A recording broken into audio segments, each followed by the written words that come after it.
Hello friends, आज हम लोग JEE class 12 daily 10 test number 15 के सॉल्यूशन का फर्स्ट पार्ट को डिस्कस करेंगे। टॉपिक है करंट इलेक्ट्रिसिटी। पहला क्वेश्चन है, in the circuits on what is the potential difference across the 4 ohm resistor. ये 4 ओम रजिस्टर है, 2 ओम रजिस्टर है और ये दोनों ही 6 वोल्ट बैटरी के साथ में कनेक्टेड है। अब 4 ओम रजिस्टर के अक्रॉस कितना वोल्टेज है ये बताना है, यहाँ पर कितना वोल्टेज है इसका वो बताना है। यदि इसे V1 कहते हैं तो V1 का वैल्यू बताना है। आप बोलोगे कैसे सवाल दिए, ये तो बहुत इजी सवाल है। ऑफकोर्स इजी सवाल है, आप इसे बना सकते हो ऐसे।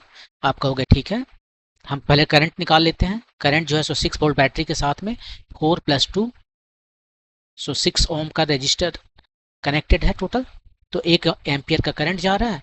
और तब जो है सो वोल्टेज जो 4 ओम के साथ में है उसके अक्रॉस है वो करंट टाइम्स 4 ओम। करंट है 1 एम्पियर और ये 4, तो 4 वोल्ट हो गया। ये आपका आंसर हो गया।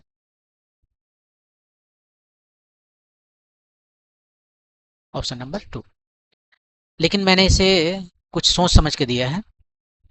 इसे मैंने इसलिए दिया है कि मैं आप ये पता जान लो कि आप डायरेक्टली कैसे इसके अक्रॉस वोल्टेज निकाल सकते हो। उसके लिए आपको ये देखना है, उसी ट्रिक के लिए मैंने ये क्वेश्चन दिया है, वरना इस क्वेश्चन को देने का कोई मतलब नहीं है।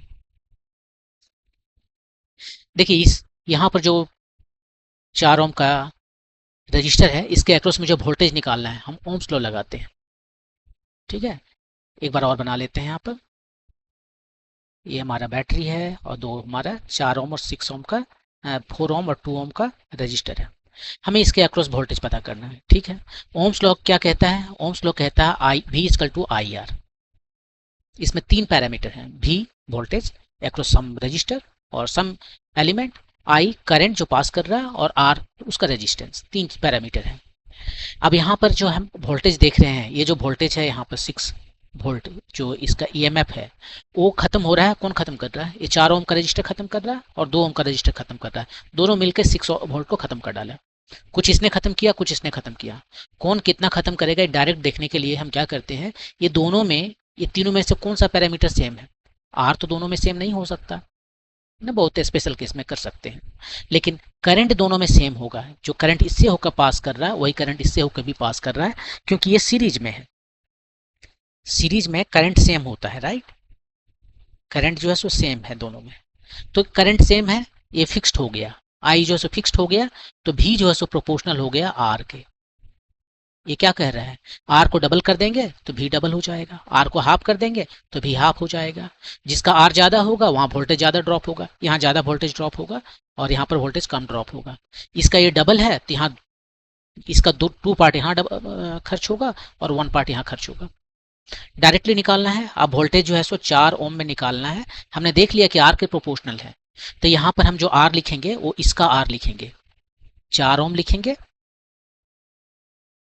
होल डिवाइडेड बाय इसका सम कर देंगे, क्योंकि हमें इसका फ्रैक्शन लेना है। फ्रैक्शनल जो रेजिस्टेंस है उतना टाइम्स ये जो खर्चा हो रहा है, ये जो है सो कैसे डिस्ट्रीब्यूट हो रहा है ये वोल्टेज, यहाँ पर प्रोपोर्शनल आर है, मतलब ये यदि ज्यादा है तो यहाँ पर ज्यादा खर्च होगा। तो उसके लिए हम क्या करते हैं, इसका फ्रैक्शनल रेजिस्टेंस लिखते हैं, 4 ओम डिवाइडेड बाय 4 + 2 ओम, ये लिखते हैं।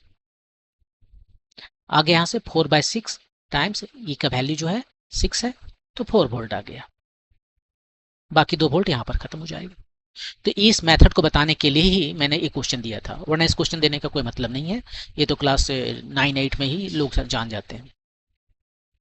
तो यदि भी जब कभी भी आपको वोल्टेज किसी रजिस्टर या कोई और भी इंटिटी, ऑफकोर्स वहाँ रजिस्टर होगा, रजिस्टर के पास में के अक्रॉस निकालना हो तो आप कैसे निकाल सकते हो? यदि वो सीरीज में है तो सिंपली आप कह सकते हो कि भी डायरेक्टली प्रोपोर्शनल टू आर। तो यहाँ पर इसका जो रेजिस्टेंस वोल्टेज है वो होगा इसका resistance divided by sum of resistance times जो वोल्टेज ड्रॉप हो रहा है, ठीक है। ऐसे ही मैंने आपको बताया था कि करंट का डिस्ट्रीब्यूशन कैसा होता है। ये सीरीज में चार्ज का डिस्ट्रीब्यूशन है, यहाँ पर इस तरह से सीरीज में चार्ज डिस्ट्रीब्यूशन, चार्ज बोटा में वोल्टेज का डिस्ट्रीब्यूशन। करंट का डिस्ट्रीब्यूशन भी बताया था कि यदि पैरेलल में, इसमें तो करंट सेम है, पैरेलल में करंट जो है सो डिस्ट्रीब्यूट कर जाता है, राइट। यहाँ से यदि आई करंट आ रहा है तो इसमें जो करंट I1 है वो कैसे डिस्ट्रीब्यूट करता था। यहाँ पर इस केस में आप फिर ओम्स लॉ लगाओगे, लगाइए, V equal to I R. I दोनों में अलग अलग है, आई फिक्स्ड नहीं है, आर भी अलग अलग है, लेकिन वोल्टेज फिक्स्ड है, V जो है सो फिक्स्ड है। ये दोनों ही रेजिस्टेंस के अक्रॉस वोल्टेज सेम है, तो यहाँ पर आई आर जो है सो फिक्स्ड हो गया, कांस्टेंट हो गया। और यहाँ से आप कह सकते हो कि I inversely proportional to R है। I inversely proportional to R है, तो आप इसी को देखकर कह सकते हो इमीडिएटली कि आपको क्या लिखना है। I1 कितना होगा, इनवर्सली प्रोपोर्शनल आर है, इसका रेजिस्टेंस नहीं लिखेंगे, इसका वाला लिखेंगे, R2 bye sum times I। ये आया आपका current distribution in parallel. Parallel में जो करंट का डिस्ट्रीब्यूशन है वो ये है, और सीरीज में जो वोल्टेज का डिस्ट्रीब्यूशन है वो ए है। यहाँ पर देख लीजिए, वोल्टेज का डिस्ट्रीब्यूशन जो लिखते हैं VR1, सिंपली लिखेंगे R1 बाय सम टाइम्स जो इसका वोल्टेज है। और यहाँ पर करंट का कैसे लिख रहे हैं, करंट जो है इनवर्सली प्रोपोर्शनल आ रहा है, तो यहाँ पर इसका रेजिस्टेंस नहीं लेंगे, करंट इसमें निकाल रहे हैं R1 में, तो जो रेजिस्टेंस R2 का है उसको लिखेंगे divided by sum times I। ये दोनों में डिफरेंस है, सीरीज में वोल्टेज का डिस्ट्रीब्यूशन और पैरेलल में करंट का डिस्ट्रीब्यूशन। ओके, मूव करते हैं नेक्स्ट क्वेश्चन पे। Two electric bulbs rated 100 watt 220 volt and 60 watt 220 volt are connected in series to a 220 volt supply. The ratio of the power consumed by the bulbs is how much? इसका power कितना है, 100 वाट है, इसका 60 वाट। क्यों, ये 100 वाट देगा यदि हम इसे 220 वोल्ट से कनेक्ट कर देंगे, ये 60 वाट देगा यदि हम इसे 220 वोल्ट से कनेक्ट कर देंगे। तो ये दोनों से जो पावर आउटपुट आ रहा है वो उसका रेशियो कितना है।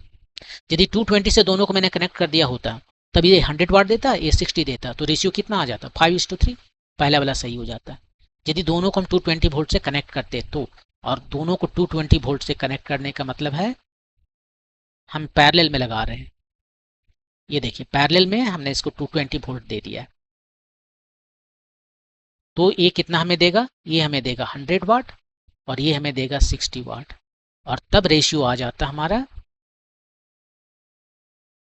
ये 1 है, बल्ब 1 है और ये बल्ब 2 है, ये आ जाता 100:60, सो 5:3।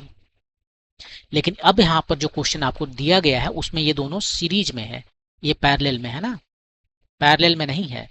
पैरेलल में रहेगा तो दोनों के अक्रॉस वोल्टेज सेम होगा 220 वोल्ट, और तब इसमें जो रेटिंग है उसी के अनुसार वो अपना आउटपुट वोल्ट पावर आउटपुट देगा, ये 100 वाट, ये 60 वाट। अब जो है सो ये आपका बल्ब रहा एक और ये रहा दो, दोनों को सीरीज में लगा दिया आपने, और ये सप्लाई दिया है 220 वोल्ट, क्वेश्चन में बोला है कि 220 वोल्ट का सप्लाई दिया है, ठीक है। अब यहाँ पर जो है कितना पावर ये आउटपुट कर रहा है, P1 आउटपुट कर रहा है, ये P2 आउटपुट कर रहा है, ये दोनों का रेशियो आपको बताना है। कैसे बताएं, तो एक तो तरीका ये है कि इसका रेजिस्टेंस निकाल लीजिए रेटिंग से, यहाँ से आप रेजिस्टेंस निकाल सकते हो, इसका भी रेजिस्टेंस निकाल सकते हैं, ये R1 ये R2 निकाल सकते हो, और यहाँ से रेजिस्टेंस में पता चल गया तो हम करंट पता कर लेंगे, करंट पता चल गया तो यहाँ ये कितना पावर खाएगा, P1 जो है सो होगा I² R1, यही आपका, और P2 जो है वो हो जाएगा I² R2, ये रहा आपका। तो देखिए P1 और P2 का रेशियो कितना हुआ, R1/R2, ठीक है। अब यहाँ पर आपको R1 और R2 निकालना पड़ेगा, हम बगैर निकाले भी काम चला सकते हैं। आप बोलोगे कैसे, देखिए यहाँ पर हम क्या करते हैं, ये इसका रेटिंग जो है उसको हम लिख रहे हैं, पावर का रेटिंग जो है वो क्या है, वोल्टेज रेटिंग, मतलब कि इसके अक्रॉस जो वोल्टेज हम लगा रहे हैं यदि वो VR है तो कितना पावर आएगा, PR, और ये इसका रेजिस्टेंस है R, रेजिस्टेंस फिक्स्ड है, रेजिस्टेंस फिक्स है, और यही R मुझे निकालना है यहाँ पर। तो ये R कैसे आया, R जो आया वो आपका है VR²/PR, ये वोल्टेज का स्क्वायर, जो वोल्टेज इसके अक्रॉस आएगा उसका स्क्वायर बाय PR, जो उसका वोल्टेज अक्रॉस नहीं है, ये रेटिंग का जो वोल्टेज है उसका स्क्वायर बाय रेटिंग का जो पावर है उसके प्रोपोर्शनल है। अब वोल्टेज का रेटिंग जो है सो दोनों में सेम है, ये 220 वोल्ट, ये 220 वोल्ट, या आप डायरेक्टली यहाँ से लिख सकते हो। पहला का जो है सो वी आर कितना है 220 है स्क्वायर बाय पहला का रेटिंग कितना है, रेटिंग है 1, दूसरा का वी स्क्वायर इसका रेटिंग है 2। ये खत्म। आपका आ गया रेटिंग जो है सो 2 बाय रेटिंग ऑफ 1। अब पी आर टू कितना है, पी आर टू ये है, ये फर्स्ट बल्ब है और ये सेकंड बल्ब है। ये हो गया 60 बाय 100। सो आंसर हो गया आपका 3:5। 3:5 ये आया आपका आंसर, ऑप्शन नंबर 2। तो देखिए ये 100 वाट है, देखने से लगता है कि ये ज़्यादा हमें पावर दे रहा होगा, लेकिन ज़्यादा पावर कौन दे रहा है, ये हमें दे रहा है। 5 के रेशियो में है ये सेकंड वाला, तो ये हमें ज़्यादा पावर दे रहा है। जिसका रेटिंग है 60 वाट 220 में लगाते तो 60 वाट ही देता है, लेकिन अब यदि इसे हम पैरेलल में लगा सीरीज में लगा दिए हैं तो यही हमें ज़्यादा पावर दे रहा है, और ये 100 वाट वाला ही हमें कम पावर दे रहा है ना। काउंटर इंटेटिव, काउंटर इंट्यूटिव है ये, लेकिन कैलकुलेशन नहीं बताया, ठीक है। और यही रियल भी है, यही फैक्ट भी है। आप थोड़ा सा देख लीजिए कि ये 100 वाट यहाँ पर जो है, यदि यहाँ पर हम लगाए होते इसके अक्रॉस में 220 वोल्ट जैसे कि यहाँ पर दिख रहे हैं, तो अब ये हमें कितना देता है 100 वाट। अब कितना दे रहा है जरा उसको भी देख लीजिए, ये 100 वाट के बजाय कितना दे रहा है वो देख लीजिए।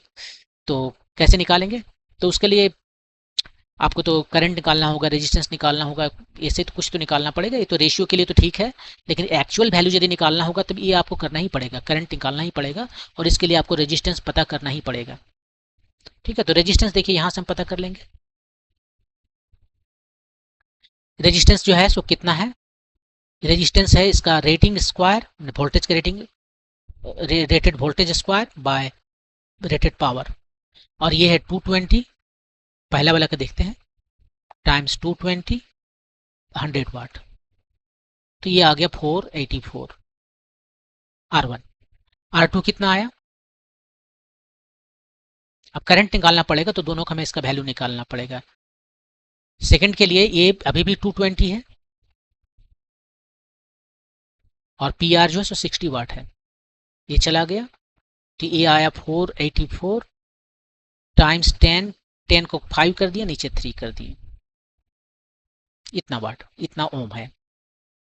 ठीक है, तो अब जो करंट आएगा वो कितना आएगा, करंट आएगा 220 वोल्ट हमने लगाया है यहाँ पर, देखिए करंट कितना आएगा, 220 वोल्ट का हमारा बैटरी है, और R1 plus R2 bye R1 plus R2, ये करंट आया। पावर कितना आएगा पहला में, ये करंट का स्क्वायर टाइम्स R1, राइट, और करंट है हमारा 220 होल डिवाइडेड बाई वाले दोनों को देखिए 484 प्लस 484 टाइम्स 5/3, ये आ गया टोटल करंट, उसका स्क्वायर किए, और R1 का वैल्यू ये है 484,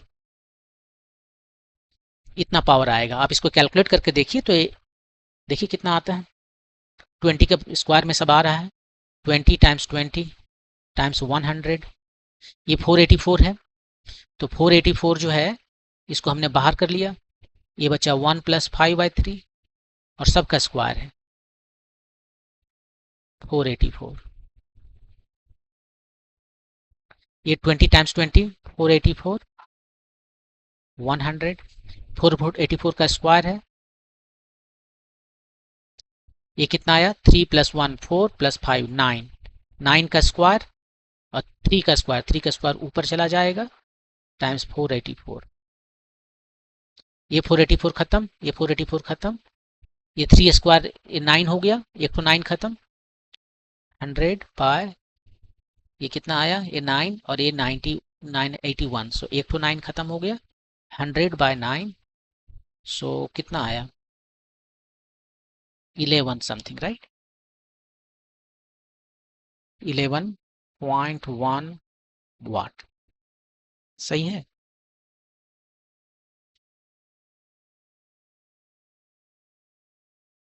सही नहीं है, थोड़ा सा गलत है, गलत को हम लाल रंग से दिखाते हैं कि कहाँ गलत है। ये देखिए 3 टाइम्स 1 3 प्लस 5 8/3 होता है, हमने 9/3 किया, ये 8 होगा, 9 नहीं होगा यहाँ पर, इसलिए थोड़ा सा मिस्टेक हो गया, 8 स्क्वायर हो गया, और ये नीचे में जो है इसको फिर से लिखना होगा,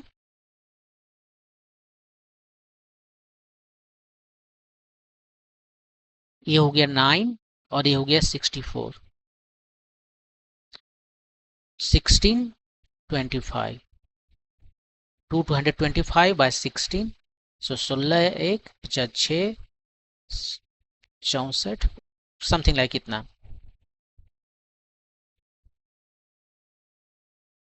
वाट। तो इसका रेटिंग कितना है, देखिए रेटिंग है इसका 100 वाट। ठीक है, 220 पर लगाते तो 100 वाट देता, लेकिन यदि इसके साथ में एक दूसरा बल्ब लगा दिए हैं जो 60 वाट 220 वोल्ट का रेटिंग है, तो ये हमें कितना दे रहा है, जस्ट 14 वाट दे रहा है। देख लीजिए, ये 14 वाट दे रहा है। और ये कितना देगा, यहाँ से रेशियो तुमने देख लिया है कि ये 3:5 है, तो 14 का 3:5 देगा। ये 3 है, ये 5 है, तो 5/3 ये ज़्यादा देगा ना, तो 70/3, सो समथिंग लाइक 23 वाट देगा। ये 14 वाट और ये 23 वाट दे रहा है, तो 100 वाट के जगह पर 14 वाट दे रहा है, जैसे ही आपने इसे सीरीज में लगा दिया। तो देखिए सीरीज कितना ड्रास्टिक रोल प्ले करता है उसका पावर आउटपुट को कम करने के लिए। ओके, मूव करते हैं नेक्स्ट क्वेश्चन पे। A galvanometer of resistance 50 ohm gives a full scale deflection with a current of 20 milli ampere. ये देखिए, ये जो है सो नीडल है, ठीक है, ये मान लेते हैं हमारा 0 है, और ये इसका कुछ करंट है, कितना है ये करंट मेजर करेगा 20 मिली एम्पियर का है दिया हुआ। यहाँ पर एक बैरियर रहेगा, राइट।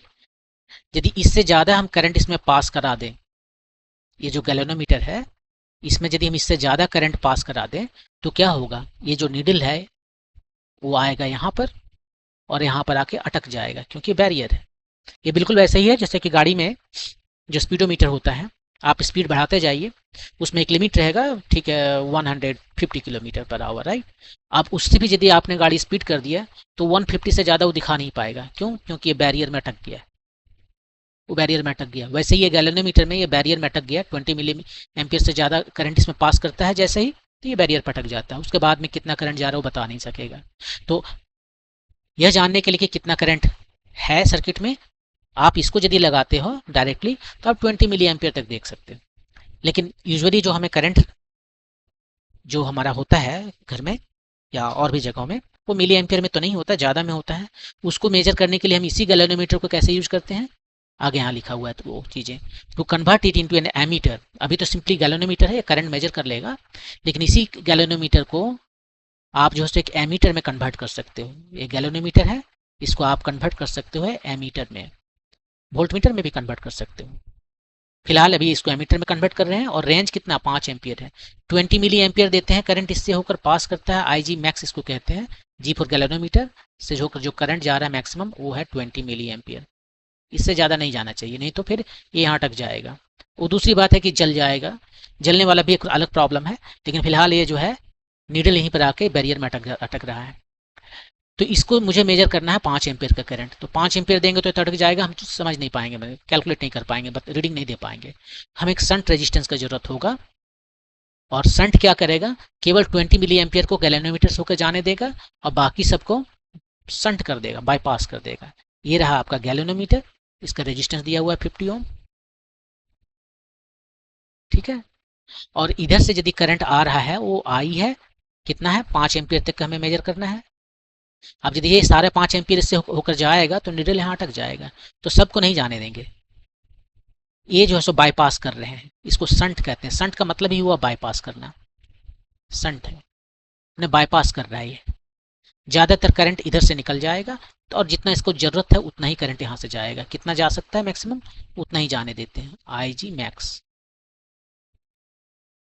और बाकी सारा करंट इधर से होकर निकल जाएगा, ठीक है। तो वही करना है हमें, कितना बड़ा ये शंट लगाना है, इसका रेजिस्टेंस को स्मॉल एस कहते हैं, कितना बड़ा शंट लगाना है कि केवल इससे होकर जो करंट पास करे वो 50 कितना है, ये 20 मिली एम्पियर है, और बाकी सारे इधर से होकर पास करे। तो यहाँ पर क्या दिख रहा है, यहाँ पर 2 रेजिस्टेंस दिख रहा है। एक रेजिस्टेंस जो है ऊपर में है गैल्वेनोमीटर वाला, और एक रेजिस्टेंस जो है सो शंट वाला है, ये शंट वाला है, और ये गैल्वेनोमीटर का रेजिस्टेंस है। और करंट जो जा रहा है उसका डिस्ट्रीब्यूशन हो रहा है IG यहाँ पर, बाकी इधर। और ये अब यहाँ पर अभी कुछ सवाल के पहले हमने बताया था कि करंट का डिस्ट्रीब्यूशन पैरेलल में कैसे होता है। यहाँ पर इसमें करंट चाहिए, करंट जो है सो IG चाहिए हमें, IG मैक्स जो एक्चुअली है वो कितना होगा, इसका रेजिस्टेंस नहीं लेंगे, इसका रेजिस्टेंस लेंगे S divided by S plus ji.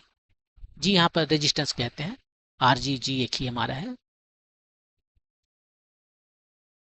Times current. ये अभी तो इसका कोई डायमेंशन नहीं है ना, लेकिन इधर करंट है तो इधर भी करंट लाना पड़ेगा। ये जो करंट यहाँ से दिया जा रहा है उसको डिस्ट्रीब्यूट कर दिया, इसमें कितना जा रहा है, इसका रेजिस्टेंस नहीं लेंगे, इसका रेजिस्टेंस लेंगे, S divided by sum of resistance, यही फॉर्मूला है। तो ये है आपका current distribution in parallel, current distribution in parallel connection, वही फार्मूला हम यूज कर रहे हैं और यहीं से हमारा आंसर आ जाएगा। तो IG मैक्स दे दिया है 20 मिली एम्पियर, मिली मतलब 10⁻³ एस के वैल्यू हमें निकालना है, जी के वैल्यू 50 ओम दिया है, आई कितना है 2 या 5 एम्पियर का जो है रेंज मुझे दिखाना है, 5 एम्पियर तक हम मेजर कर सकते हैं, ये 5 सिंप्लीफाई कीजिए और एस का वैल्यू आपका आ जाएगा, कितना आएगा, ये S plus 50 is equal to S times 5, ये इधर आ गया नीचे 20 टाइम्स 10⁻³ ऊपर चला गया 1000, कितना आया 250 एस, इधर s प्लस 50, तो इधर हो गया 249 एस इजकल टू 50, ये एग्जैक्ट हुआ 50/249, लेकिन उतना कौन करता है, हम इसको जो है सो अप्रोक्सीमेट करते हैं, एक तो एस जो है सो माइनस कर दिया 250 में तो क्या कोई फर्क नहीं पड़ा, ऐसा करने से क्या है कि हमें इसको एक कैलकुलेशन करना आसान हो गया, ये 0.2 ओम, ये आपका आंसर हो गया। 0.2 ओम का शंट आप लगा दोगे तो आप जो है सो, नहीं इसने एग्जैक्ट दिया है यहाँ पर, देखिए ये 0.2 अप्रोक्सीमेट मैंने निकाला, लेकिन यदि 249 यहाँ पर है, थोड़ा डिनोमिनेटर थोड़ा कम हो गया तो ये थोड़ा सा ज़्यादा होगा, आप इसको यदि एग्जैक्ट वैल्यू निकालोगे तो आप निकालो, इसका एग्जैक्ट वैल्यू 0.201 आएगा और ये आपका आंसर हो जाएगा 201। देखिए दोनों यहाँ पर ध्यान से बहुत थोड़ा का डिफरेंस है, इसको यदि हम 250 से डिवाइड करते हैं तब आता है, ये 249 से डिवाइड करते हैं तो वो आता है, एग्जैक्ट यहाँ पर आंसर दिया है। यूजुअली एग्जैक्ट आंसर का जरूरत नहीं होता है, लेकिन इस केस में एग्जैक्ट आंसर है और तब हमें ये वैल्यू निकालना होगा, ये वाला नहीं निकालना होगा, यूजुअली यही निकालते हैं क्योंकि यदि उतना का डिफरेंस नहीं दिया हुआ रहता तो, लेकिन इस केस में डिफरेंस दिया हुआ है, 0.200 है, 0.201 है, तो ये आपका आंसर होगा। ओके, मूव करते हैं नेक्स्ट क्वेश्चन पर। The drift velocity of electrons in a metal wire is directly proportional to the applied electric field. This is a direct consequence of what? Drift velocity वो बोल रहा है, उसको VD से denote करें, वो प्रोपोर्शनल है अप्लाइड इलेक्ट्रिक फील्ड के, ठीक है। और ये कहाँ से आता है, डायरेक्टली कहाँ से आता है, डायरेक्टली कॉन्सिक्वेंस है किसका, फैराडे का लॉ का, लेंस का लॉ का, ओम्स का लॉ का, एम्पियर्स का लॉ का। तो देखिए हम यहाँ पर आपको बताते हैं कि ये जो ओम्स लॉ है, ओम्स लॉ क्या है, आप बोलोगे ओके ओम्स लॉ क्या है, V इक्वल टू IR है, कोई भी रजिस्टर है, इसमें कोई करंट पास कर रहा है, इसका रेजिस्टेंस R है, तो यहाँ पर इसके अक्रॉस जो वोल्टेज है V, वो प्रोपोर्शनल है करंट के, या इसका उल्टा बोलिए I प्रोपोर्शनल है V के, जो भी कहना दोनों तो एक ही बात है, ठीक है, यही चीज है, ये सही है। लेकिन ये जो डेफिनेशन है इसको कहते हैं मैक्रोस्कोपिक डेफिनेशन, बड़ा लेवल पर, मैक्रोस्कोपिक माने अपरेटस वगैरह लेके मेजर करते हैं करंट, मैक्रोस्कोपिक बड़ा बड़ा मेजरमेंट हो रहा है, करंट का मेजरमेंट कर रहे हैं, करंट आ रहा है कैसे, चार्ज के मूवमेंट से, इलेक्ट्रॉन के मूवमेंट से, उसको हम यहाँ नहीं देख रहे हैं, हम ओवरऑल इफेक्ट देख रहे हैं, इसलिए इसको मैक्रोस्कोपिक डेफिनेशन कहते हैं। ओम्स का एक दूसरा डेफिनेशन है, वो है माइक्रोस्कोपिक, माइक्रोस्कोप लेके देखना पड़ेगा, माइक्रोस्कोपिक डेफिनेशन है ओम्स लॉ का, वो क्या है, वो कहता है J is equal to J sigma I, sigma E, ये इलेक्ट्रिक फील्ड है और J जो है सो करंट डेंसिटी है, electric current density. Current density क्या होता है, ये होता है current passing through per cross sectional area, I by A, यही है ये। यहां से आप ज्यादा सा आगे बढ़िए, तो VD किस में आता है? यहाँ पर तो VD ला नहीं सकते, V इक्वल टू IR में VD कहाँ से लाएंगे? VD का वो फार्मूला आपको याद रखना पड़ेगा हमेशा। VD कितना कैसे निकालते हैं? मैं VD के लिए हमेशा एक फार्मूला याद रखता हूँ, बहुत सारा फार्मूला मैं याद नहीं रखता। J equal to n e VD। J वही करंट डेंसिटी हुआ, n number of electrons per unit volume या चार्ज कैरियर। इस केस में हम मेटल की बात कर रहे हैं, देखिए इलेक्ट्रॉन की बात हो रहा है, मेटल में इलेक्ट्रॉन ही फ्री चार्ज कैरियर है, मेजॉरिटी चार्ज कैरियर, तो वहाँ इलेक्ट्रॉन की बात हो गई। Number of electrons per unit volume. E electronic charge है जो 1.6 टाइम 10⁻19 कूलम होता है। अब डी ड्रिफ्ट वेलोसिटी है, तो इसी को यहाँ पर रख देते हैं, n e v d equal to sigma E. आपका वी डी क्या आया? सिग्मा बाय एन ई, ये कांस्टेंट है, तो वी डी जो है सो डायरेक्टली प्रोपोर्शनल हुआ ई। ये कहाँ से आया? वही बोल रहा है कि ये वी डी जो है सो डायरेक्टली प्रोपोर्शनल है ई। जितना ज़्यादा इलेक्ट्रिक फील्ड आप किसी मेटल के या ये कोई उसका तो रेजिस्टेंस तो होगा ना, इस यहाँ पर जितना ज़्यादा आप इलेक्ट्रिक फील्ड जो है सो क्रिएट करेंगे, उसमें जो वी डी है वो उतना ही तेज चलेगा, उसका स्पीड उतना ही ज़्यादा होगा, वी डी का वैल्यू ज़्यादा होगा, वेक्टर क्वांटिटी है। ठीक है, तो ये कहाँ से आया? ये देखिए यहाँ से आया, किधर है? यहाँ से आया, और ये क्या है? ओम्स लॉ है। Ohm's law microscopic Ohm's law से आया। आप चाहो तो यहाँ से सीधे इसको भी लाकर दिखा सकते हो कि V इक्वल टू IR दिखा सकते हो।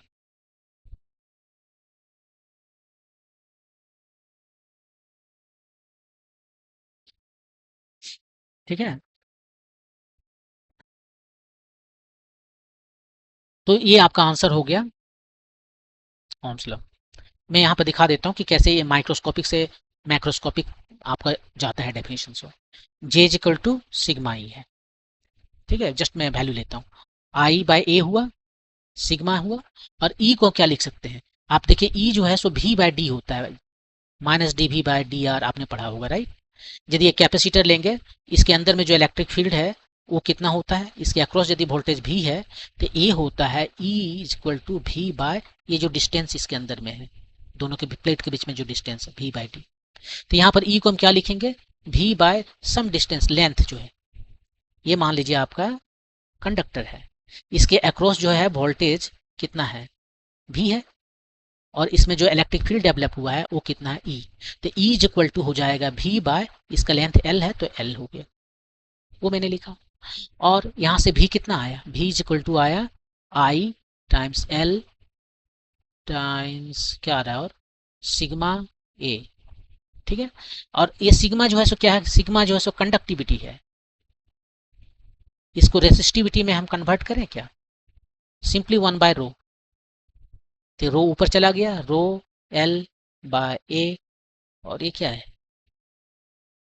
क्या लिखा मैंने? I है, करंट है, करंट है। V is equal to a I times R, convert हो गया। ये ओम्स लॉ जो है सो मैक्रोस्कोपिक ओम्स लॉ हो गया, मैक्रोस्कोपिक ओम्स लॉ। और जहां पर आर का वैल्यू क्या हुआ? रो L बाय A। देखिए रेजिस्टेंस का एक्सप्रेशन भी मिल गया, मैक्रोस्कोपिक ओम्स लॉ भी मिल गया। ये सारे चीजें कहाँ से मिला? यहाँ से, ये जो माइक्रोस्कोपिक ओम्स लॉ है वहां से।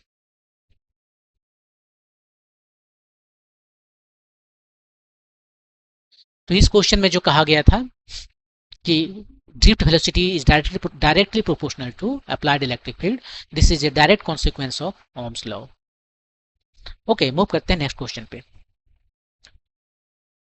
क्वेश्चन है कि two cells with EMF 2 volt and 4 volt and internal resistances 1 and 2 ohm respectively are connected in series with opposing polarity। Okay, एक का पोलरिटी ऐसे रखते हैं और इसका इंटरनल रेजिस्टेंस ये है, ये बैटरी दोनों मिल के है राइट, इतना दूर तक बैटरी है, और दूसरा का पोलरिटी जो है सो उल्टा है,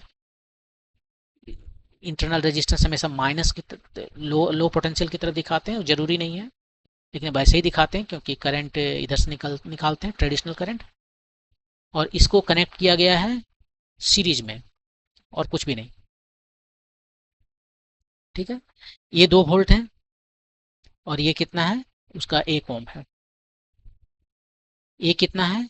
ये है 4 वोल्ट और ये कितना है 2 ओम है। बताना क्या है the equivalent EMF of the combination. देखिए बहुत सारे जो बैटरी है इसका ईएमएफ 1 है, 2 वोल्ट है और इसका 4 वोल्ट है। यदि उसको या तो हम सीरीज में कर सकते हैं या पैरेलल में कर सकते हैं। सीरीज के लिए हमारे पास जो इक्विवेलेंट रेजिस्टेंस का फॉर्मूला है वो सिंपली है सम ओवर ई आई। यहाँ पर पोलरिटी को कंसीडर करेंगे, कीजिए ये कितना है 2 वोल्ट, ये कितना है -4 वोल्ट। यही आपका आंसर है। वो जस्ट मैग्नीट्यूड की बात कर रहा है इसलिए आंसर आपका ये वाला हो गया। हो सकता है बैटरी को हम ऐसे उलट कर रखे होते। ठीक है, इसका इक्विवेलेंट रेजिस्टेंस यदि निकालो तो वो क्या आ जाएगा सम ओवर आर आई। इसका 1 ओम, इसका 2 ओम, 3 ओम आया। यही यदि पैरेलल में होता तो इक्विवेलेंट रेजिस्टेंस जो है, जैसे कि ये आपका एक बैटरी हुआ, ये दूसरा बैटरी नहीं सेल हुआ। बैटरी कहते हैं कॉम्बिनेशन ऑफ सेल्स के। ठीक है, तो यहाँ पर ये दोनों के बीच में जो इक्विवेलेंट इसका बैटरी आएगा, एक अकेला बैटरी और उसका इंटरनल रेजिस्टेंस आर, बैटरी ई, ये वाला E1, ये वाला E2, ये वाला E3, ये R1, R2, R3। इसके लिए फॉर्मूला सिंपली देते हैं कि सिग्मा बाय आर, सिग्मा नहीं है ये एप्सिलन, एप्सिलन भी नहीं बोलते, ई बाय आर आप बोलिए। ये कौन सा है, ये एक स्पेशल क्रिप्टोग्राफी है राइटिंग का, ई को लिखते हैं ऐसे। तो यहाँ पर सिंपली ई बाय आर, यहाँ भी है तो यहाँ भी ई बाय आर करेंगे, लेकिन I E I by R I sum over all I. ये है E1 by R1 plus E2 by R2 plus E3 by R3। ये आपको E बाय आर देगा। आर क्या है? आर है इक्विवेलेंट रेजिस्टेंस। देखिए पैरेलल में सारे रेजिस्टेंस हैं तो ये इक्विवेलेंट रेजिस्टेंस है पैरेलल का। तो यहाँ से आपको आर निकल जाएगा, उसको मल्टीप्लाई कर देंगे इसके साथ में। यहाँ पर भी पोलरिटी सबका लेना है। यदि लेफ्ट में है तो ये हायर पोटेंशियल पर है तो प्लस लेंगे, और यदि माइनस कहीं उल्टा हो गया, मान लीजिए कहीं पर ऐसा हो गया, तो यहाँ पर जो है सो इसको E4 को माइनस कर देंगे। E1 by R1 plus E2 by R2 plus E3 by R3 minus E4 by R4, ऐसे करके निकालेंगे। पोलरिटी को अकाउंट में लेना है, तो इस तरह से आप इसको निकाल सकते हैं। तो ये था क्वेश्चन नंबर 5 टेस्ट नंबर 15 का सॉल्यूशन का। नेक्स्ट वीडियो में हम बाकी 5 क्वेश्चन को सॉल्व करेंगे। कोई डाउट हो तो आप कमेंट सेक्शन में लिख सकते हैं। Thank you.